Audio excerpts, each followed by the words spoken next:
Hi everybody, welcome back to another round of Women Crush Wednesday, Women Composers Wednesday. Today we're going to talk about a pair of dynamite composers whose personal lives were intertwined, whose musical accomplishments were intertwined. They're really like the dream team. We're talking about Florence Price and Margaret Bonds. We're going to talk about Florence Price more at first, but you're going to see the later in her career we get, the more important Margaret Bonds becomes. As always, I want to plug these amazing posters that you can get from mtew.org, the poster collection from Music Theory Examples by Women Composers. Let's start talking about these two awesome composers. Florence Price was born in April of 1887 in Little Rock, Arkansas. At the age of 14, she graduated as valedictorian of her high school and had applied to the New England Conservatory.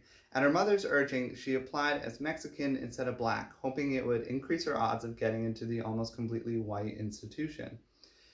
She was right, and she ended up graduating with honors in 1906 with a double degree in organ and piano, and an artist diploma, and a teaching certificate.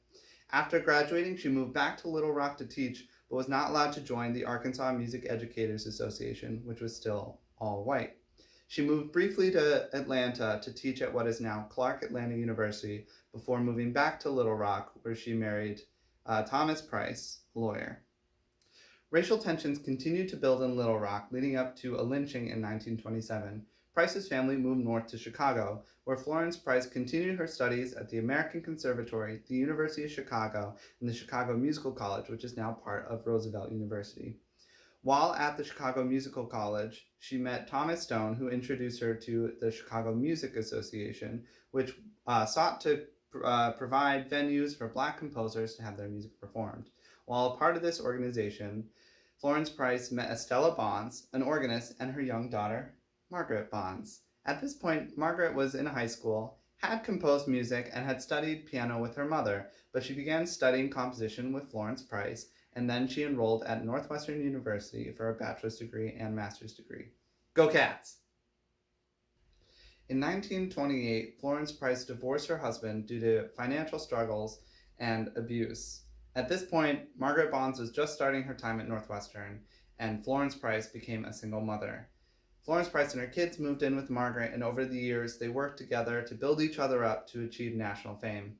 In 1931, Florence Price broke her foot and wrote to a friend that she hoped she breaks her feet more often because she finally had time to compose, and she had started a symphony in E minor.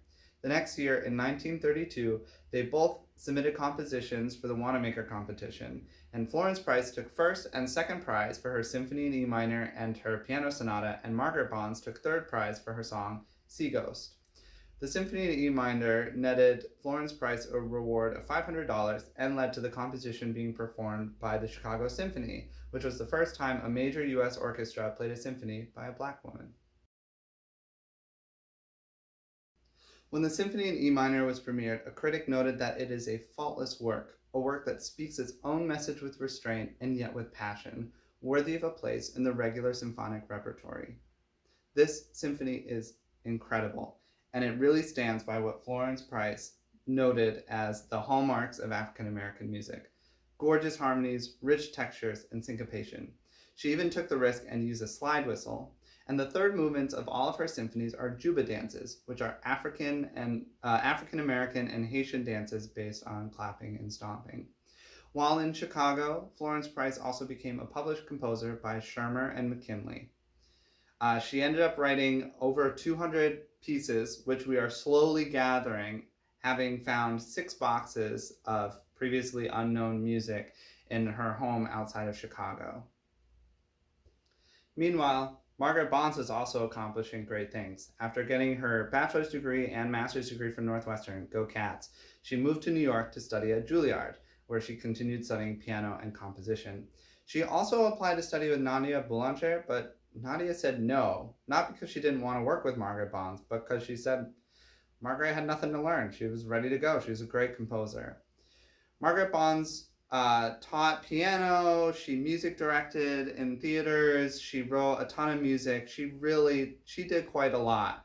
But she died unexpectedly at the age of 59 in 1972. Kind of similar to how Florence Price died unexpectedly in 1953 while she was planning a trip to Europe and had a stroke. These are both great composers that who knows what they would have accomplished if they hadn't died suddenly, but luckily we have an expansive amount of great work from both of them.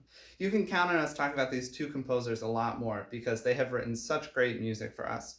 I want to talk a little bit about why I think their music isn't performed as often as it could be, and it has nothing to do with the quality of the music.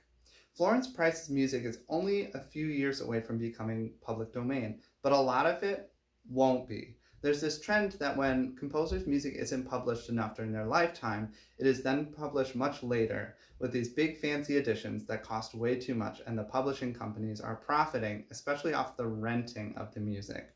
So it's a little discouraging, but I hope that if you find a piece by either of these composers that your ensemble has the means to perform, that you'll find a way to do it, because I guarantee your audiences are going to love the music, and we're just going to have to see over the next couple of years what happens with their music. Thank you for joining me, and I hope to see you next Wednesday for another round of Women Crush Wednesday, Women Composers Wednesday.